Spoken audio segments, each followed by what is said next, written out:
do you believe that you still are the right voice, the right person with this group to push it forward ahead of the 26th World Cup and into the 26th World Cup? Yes. No, absolutely not. Absolutely not. The men's national team has been playing terribly up until now. This is the last game that they have played. They have been playing terribly up until now. The Bolivia game was the only bright spot that I felt like a turning point, but they were playing Bolivia. And in that context, no. This is Hermanos FC, and I am one half of the Hermanos. My baby brother could not join me on this recording today, but I need to talk about, and I am going to talk about, the elimination of the U.S. men's national team last night. Really, really, utterly disappointment. A team that I root for, a team that I've been rooting for since I can remember. My earliest memory is the 94 World Cup. And it's a shame because there's a lot to talk about. And what's being said out there is mostly not wrong. I don't think any of it's wrong. I don't think any takes that I've heard or I've been hearing is wrong. Even ourselves here have been talking about how the U.S. men's national team is literally and was on thin ice, and they were gonna fall through at any moment, and it happened. We called it way earlier as well that they probably weren't gonna make it out of the group. We felt like they were, but then after the Panama game, it was pretty apparent that it was going to be just a really crazy mountain to climb, and they couldn't get it done.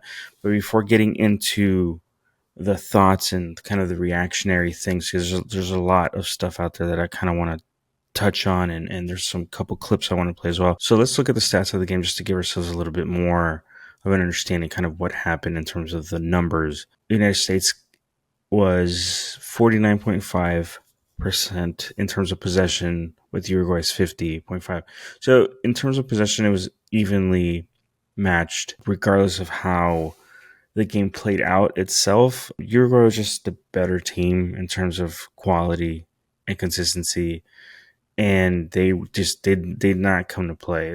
Even though they advanced in the group, I think in terms of numbers, there was no way that they were going to be able to not make it, if I'm not mistaken, but they didn't come to take it easy on the U.S. men's national team anyway. You can see here there's a shots on goal, 3 versus the Uruguay's 5. The shot attempts, America's 8 shots versus Uruguay's 12.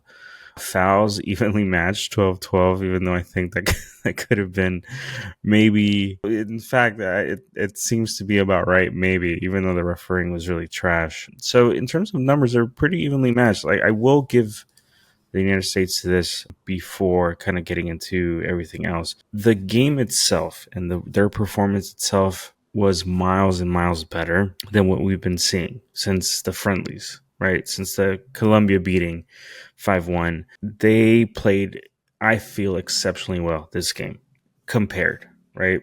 But it wasn't enough, and that's kind of, it was too little, too late in a way, which is even more heartbreaking because you could see the stress and the pressure that the players were on, and their frustrations, and then not coming up with a tie at least, or not the result we would have wanted. It was still very much a huge letdown because of how hard and how fiercely they played, that's the most heartbreaking part. They didn't come on the field to just lay over and just let them have their way with them, but they really, really, really, really fought. Now, to get into the kind of the nitty gritty of it all, the refereeing was atrocious, super atrocious. I don't understand how that offsides goal from Uruguay counted. I really don't understand. I know that they later showed the line was like at the feet and the foot went up. I don't know. It felt like half his body. I haven't seen it again, but at that moment it just, but it also, I think, adds to the frustration. I think if you're a fan of the men's national team and you saw that, it just kind of added to the frustration of the whole game in general.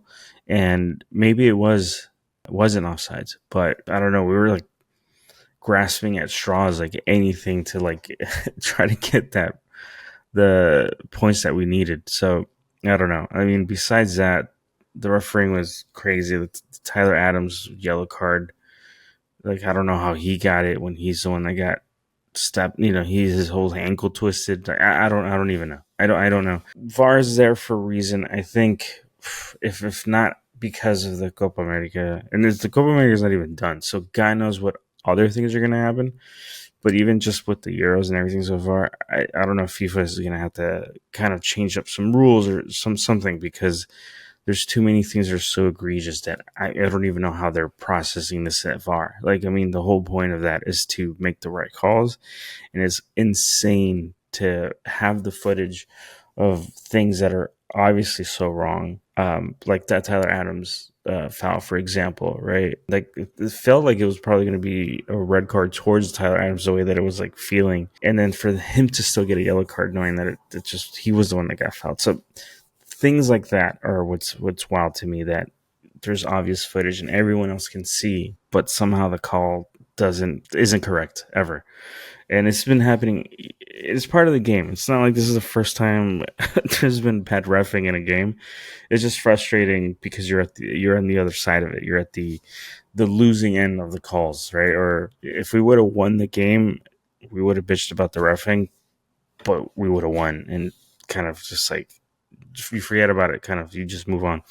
So that being said, I want to get into kind of some of the major things that have been going on. So there's a couple of videos that I want to play, things that happen after the match, post match stuff, and one of the first things I want to talk about is kind of there's a little uptick in controversy with the Christian Pulisic after the game with the referee. So for people who haven't seen, after the game, there's a video of Christian Pulisic coming up to the refs, which is pretty customary. You go up, shake the hand of the refs after the game. Everyone does this. It's a thing. But let me show you exactly what happened. So Christian Pulisic is coming up and he's shaking the hands of the refs. And the referee of the game, the main man, not the one of the linesmen, doesn't shake his hand. And you can see here, play from the beginning again. He goes up. You can see it here. Pulls his hand out.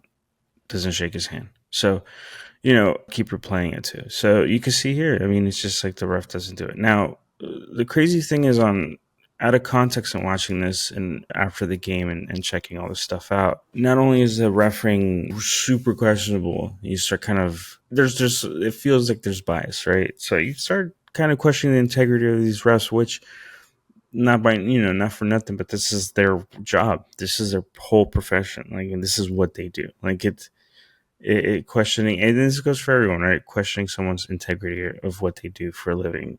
You're gonna feel some type of way. So out of context there, it looks pretty awful that the ref is being super unprofessional, right? Because it's never supposed to be personal, right? You're a ref. You're going into it neutral. But there's more context to this video, and that's kind of what I wanted to play, because my first initial reaction was really upset. I was like, well, I mean, that says it right there. If the ref is going to act in that manner, like, I mean, what does that mean in terms of what just happened? Like, you're not someone that should be refereeing, right? But seeing this video and the context and the bigger context has kind of opened my eyes a little bit to maybe it wasn't just the ref. So we see here, this is the full video, and I'll play it real quick, and I'll play without sound so we can see. So so Christian is pointing to the Uruguayan team, saying, "Why don't you go over there?" And I think he's talking to the ref, and he keeps doing it again. He does it again there. You can see right back. He does it right here. He goes, see, he points back to the Uruguayan team. So over here, you start seeing it right after Berhalter. He keeps waving him over. Why don't you come over here? But here's the thing, though. Kind of don't know what people are saying that he's telling the ref, why don't you go join the Uruguayan team to go celebrate. My whole thing is, I don't know. And then there's that infamous kind of, he doesn't shake his hand. So my whole thing is, how do people know that that's what he's saying? He could be saying something else. I don't know. He could be saying anything else, right? We don't know. I don't think Christian's talked about this yet. It seems to me that he's like at least talking back to the ref, And the ref probably didn't, he's like, all right, well, I'm not going to take this disrespect either. So we still, at that point, kind of still don't know. I mean, we don't know what Christian said. If he did say, go join the Uruguayan team to go celebrate, then I understand why the ref would feel some kind of way. I don't know. That's the thing, though. We could just speculate. We have no clue kind of what he's doing there, what he said, or what he was motioning at. Truly, he could have been talking to someone. I don't know. Who really knows? The problem is that there's high emotions regardless of everything from every person, right? From the players on the field, even the refs, from the commentators to the fans. Everyone's on high. Everyone's looking at something to be upset at, to point at. But I think the bulk of the blame right now is the coach. It's a coach that I am not thrilled about, that I was never thrilled about. And it just he continues to kind of prove his point in terms of how disconnected he is. And he just doesn't know how to set up the team how they probably should be. The tactics are all weird.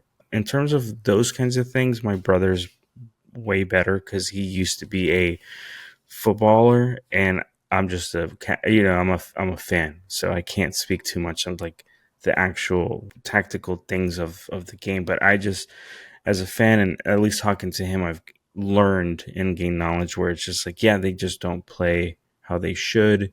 The subs come in late. There's some weird mentality thing going on too, which I felt was lacking until this game where I saw. But I feel like I think the players themselves were pushed into a corner where like, we just can't come out here and just, think that we're just not going to give our legs for this. Like it looked like everybody was willing to break themselves physically to try to win this game. But Uruguay was just a better team.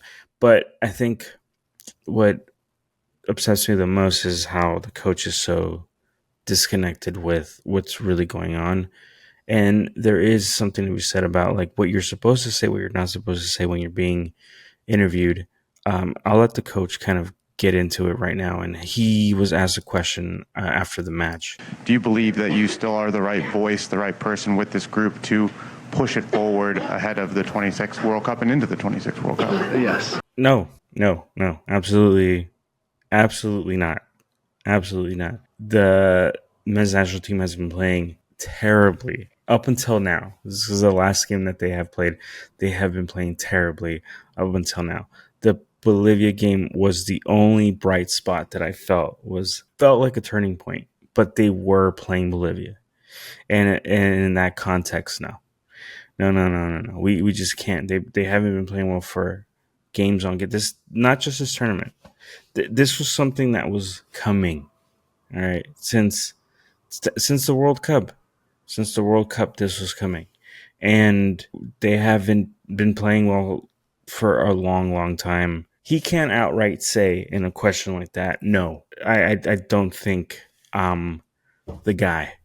Okay, I don't think anyone would. Maybe someone with some humility or something, some humbleness in the might, right? But at that level, you're not going to say you're not, and I get that. But the fact that everyone's going to react to that and be like, dude, you gotta get out of here. You got to get out of here. I think that there's an overlying problem that I've been reading. Didn't think about this too much. This would be one of my last thoughts before I let everyone go here. The mentality issue thing. You can make subs at the wrong time. You can have your tactics wrong. All these players are class. And I think there's a few exceptions of people who should go. My brother feels really strongly. I don't want to put words in his mouth, but he was saying how he would rather like Drake Callender over Turner just because of the run of games that he's been having. Last night, not his fault, but he does bonehead things, and that's way too risky. And I'm surprised that none of the mistakes that happened yesterday from Matt Turner turned into more goals. He would do the things that you wouldn't expect a goalie to do at that level, and just surprising that nothing happened in terms of like a bad pass or something. It's just luck that didn't happen. I know my brother doesn't like Chris Richards, and he was glad that Musa was in. My brother mentioned Musa having to be a player to be in. He should be a starter, but it's hard with the midfield like that. So there's a lot of things too that as a coach You got to make the hard decisions. And it seems to me the mentality thing is that he's too buddy and he's too friendly. And it's not that you shouldn't have a relationship with your players, but it might be one of those things where the players also maybe, and it's not that the players should fear you or anything like that, because there's different coaching styles. But it seems to me like, I don't know, there's some, I can't put my finger on it. That's the weird thing. I don't know what it is that when the players talk about him or when he's talking about his players or anything like that, there's this, it doesn't feel like there's some authority there. It's real. I don't know what that means. I don't know what that means and what that looks like. It just, I don't know if he's because he's so soft spoken. I have no clue what it is, but he just doesn't strike like that. The players like respect him or something. And I know they do, but it feels like that maybe they're, I don't know. I have no clue. I don't even really know how to describe it, but I think the best way to kind of get what this feeling is there's a reporter that was talking to Matt Turner after the game, and I'll have him tell you what he thinks of his coach. In terms of the frustration from the outside with Gregg Berhalter, I want to give you a chance to offer a voice of support or frustration with maybe the direction you guys are heading. I see no issue with the direction that we're heading. I mean, what more do you need to say? I'm gonna keep playing it, but what more do you need to say about how the players think of their coach than that answer right there? And here's the thing, though. There is such a thing as having media literacy where you can't just go out and say whatever you want. Like I can. I'm not a player. But he can't. He can't outright say, my coach sucks. This sucks. We all sucked. Like you can't do that. Now, some players do that. They're very rare and they get fined, right? Or they get kicked off the team. Whatever the case may be, right? There is diplomacy that goes on when talking. So he might say these things, might not feel it, but there are ways to show dissent in a respectable way. And I'll let him finish, though. When you have a fight like that on the pitch in every single game that we were in this tournament, it speaks volumes to how the manager prepares us. And to be honest, we've been in positions to win in every single game that we played. Look, I mean, true. Like the U.S. team, nationals team aren't bums in that way. Like I said, this game was really hard fought, but I mean, like I said, too little, too late kind of thing. He's supposed to say these things. It seems to me like it's just very kind of scripted kind of things. Like we played rough, we played, but things happen. Like that's just like a standard thing, right? There are some players though that in all sports that when they're really unhappy about something, they either will outright say it or there's a way to talk where I'm not happy with this and we need change and all that kind of stuff. There is a way to talk about what's going on. Like it's an indirect thing. You know what I'm talking about. But that says it right there too. Like he doesn't see an issue with where they're heading. There is an issue. And it's either that he's, coached into saying the right thing, which I understand that's part of the game, or he really means what he says, and that's also bad messaging. Either way, the thing is that everyone's listening, and that's not what you want to hear from your starting goalkeeper, which he's like a foundation on that team too. He's got the experience, he's got the gravitas and stuff like that to really command and get the message out. Him and Pulisic are one of the kind of, I would say, the senior statesmen on that team. It's just not flying. It's just not flying for us anymore in that way. And it's a shame because I was saying this from the very beginning.